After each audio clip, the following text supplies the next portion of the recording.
everyone. So this is my fourth take. Problem of recording a article response during your lunch during the school day is kids like to walk through. So hopefully I get through this one this time. But the first article I read this week was Strategic Modernists by Flores. I thought it was a really great article. The way it was organized, the way it was written was very clear. It was very conclusive, very easy to interpret. I actually felt it was almost a bit rushed.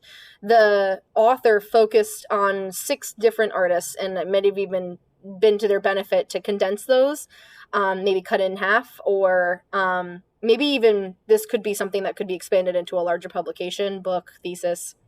This article sort of felt like a really quick summary, like an abstract of some sort, but it's almost too long to be an abstract. Interesting. Anyway, so what is being discussed is the masculine narrative that existed in post-revolutionary Mexico. This was something that artists were definitely trying to fight against. There are a lot of female artists that are unknown to us in terms of their influence and their, impact with artwork at this time. But generally speaking, artists at this time were attempting to create national art for a wider audience that Flores mentions. She also begins with a few thoughts for some critics, including an artist named Carmen Fonserrada, who felt that museums were cemeteries. So this was kind of a call for art to be more easily accessible, something that didn't feel too stuffy in the white cube. She also brings up the poet Manuel Mapes Arce, who actually invented estridentismo, or stridentism, which was a type of artwork definitely present in Mexico. So the hopeful changes in social class and gender was definitely, I guess, the mission of every artist, but specifically these 1920 women's artists, 1920s women artists. They were doing 3 different things with their work that Flores wants to mention as in defense of this female presence in what was only really previously been discussed as male. But they wanted to enrich existing narratives, they wanted to expand the canon of Mexican art, and they wanted to challenge stereotypes in gender, art, and Mexico itself. So Flores brings up 3 different artists. We've got Frida Kahlo, not 3 different artists, 6 different artists. Frida Kahlo, Lola Cuento, Tina Modotti, Rosario Cabrera, Chabela Villaseñor, and Naui Olin. Apologies on my pronunciation. Definitely butchered most of those. But all of these artists, Flores says, were able to do a lot with their work. They critiqued, they experimented, they were, employing activism, they were asserting their personal experience in relation to art making and the history of Mexico. And what Flores aims to demonstrate with an exploration of their work is how it redefines the role of art and the artist in this post-revolutionary period. And that is really rooted in the rejection of the academics and embracing the city and technology, which immediately made me think of futurism. So these pre-feminist times, which I don't even think these women realized they were a part of. They were just kind of like out there making their work, not realizing that we'd probably go back one day and look at how influential they were. And even though they, weren't really part of that conversation, unfortunately. But there was definitely almost too much to pack into such a short essay. I felt like each of these artists deserve like their own chapter of a book almost. So with Frida Kahlo and her self-portraits, the nationalist image and modernist aesthetic both come into play. And this is through like the type of folk paintings that were done, as well as the use of perspective and diagonals.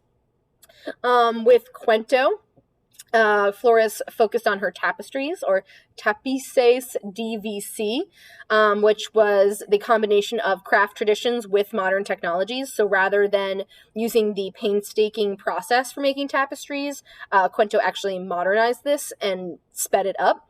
And this formalism and in the modern city really echoed what Mexico was transforming into, as well as this very traditional aesthetic of the craft weaving or tapestry weaving. kind of elevated to that status of fine art. Modati was really focused on photography. So we've got a couple different photos that were included: Telephone Wires, Workers' Parade, and Tank Number 1. And the two aspects combined here is really explicit social commentary with the modernist form and content. And so by showing laborers, kind of incorporating the concept of the 8-hour workday into her work, and then with repeating images and the use of photography was kind of that, again, combination of embracing Mexico's history of art and heritage, but keeping up with the modern, journey. So for Cabrera, it was really a focus on portraiture, and these gendered beauty conventions were definitely questioned with the makeup and clothing applied to the figures and how she decided to represent them. And of course, a lot of stylistic variations as well, influence from an Impressionist teacher, but a deviation from. And then Flores moves on to Villaseñor with her woodcuts, where we've got female subjects in intimate settings, but on a level that I guess is more simplistic and really makes it very relatable. There's definitely also the presence or discussion of role of gender and class within this masculine narrative, and kind of showing where women's place is within the same historical context, whether it's been discussed or not. And last but not least, we have Olin, who her original name is completely different from what she's decided to go by in her own artwork. And this is kind of a combination of poetry, self-portraiture, woodcuts. She did it all.